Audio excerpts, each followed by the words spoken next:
Assalamualaikum warahmatullahi taala wabarakatuh. Nama saya Ilmi Wasilah, NIM saya 204105020047. Saya dari Ekonomi Syariah 2 akan menanggapi video dari Bapak Abdul Wadud Nafis LCMEI mengenai konsep dasar ekonomi Islam. Ekonomi yang berkembang dalam masyarakat itu ada dua aliran. Yang pertama kapitalis dan sosialis. Akan tetapi sebagai umat Islam kita juga harus mengetahui mengenai ekonomi Islam, prinsip-prinsip ekonomi Islam dan karakteristik ekonomi Islam, sehingga dapat membedakan antara ekonomi Islam dengan ekonomi kapitalis dan sosialis. Untuk mengetahui hal tersebut, kita harus memahami terlebih dahulu apa sih ekonomi Islam itu. Pengertian ilmu ekonomi sendiri ialah ilmu yang mempelajari tentang perilaku manusia dalam memenuhi kebutuhannya.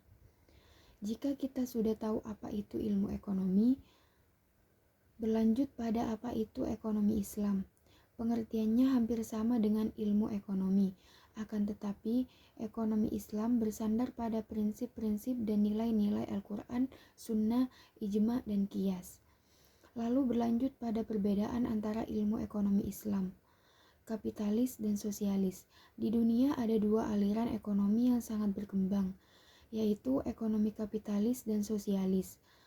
Tetapi di kalangan umat Islam ada yang namanya ekonomi Islam, yang merupakan kitab alternatif bagi umat Islam agar hidupnya makmur dan mendapatkan ridho Allah.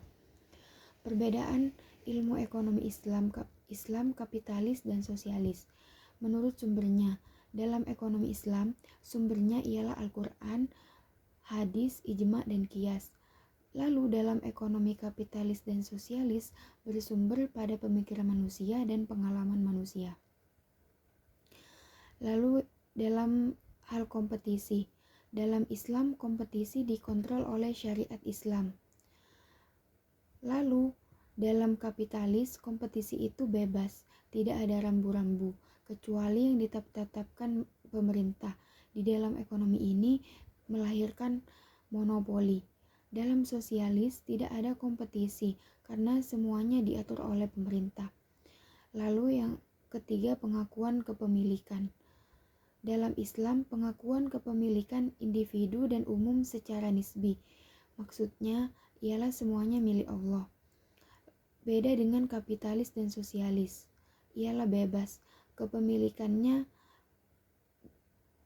di ekonomi kapitalis individu dan di dalam sosialis tidak memiliki, semuanya milik umum. Lalu dalam kesejahteraan, dalam Islam kesejahteraan bersifat jasmani, rohani, dan akal. Namun di dalam ekonomi kapitalis dan sosialis hanya bersifat jasmani saja. Lalu dalam mekanisme pasar, dalam Islam mekanisme pasarnya bekerja menurut maslahah, sedangkan dalam kapitalis dibiarkan berjalan sendiri, dan di dalam sosialis diatur oleh pemerintah. Sumber-sumber hukum Islam.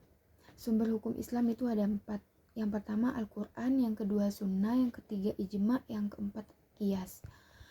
Dasar-dasar ekonomi Islam. Dasar-dasar ekonomi Islam yaitu ada 6.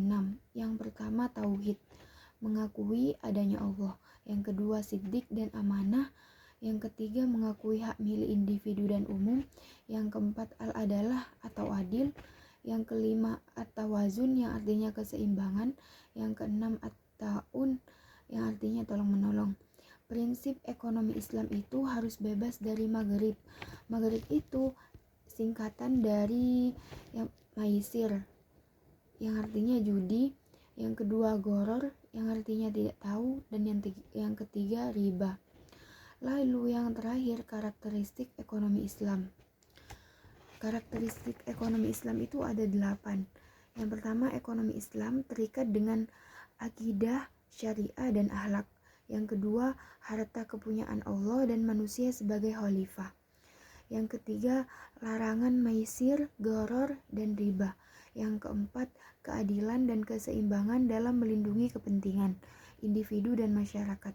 Yang kelima, keseimbangan antara kerohanian dan kebendaan. Lalu yang keenam, bimbingan konsumsi, Yang ketujuh, petunjuk investasi. Lalu yang terakhir, zakat. Mungkin sekian dari saya, kurang lebihnya mohon maaf. Wassalamualaikum warahmatullahi taala wabarakatuh.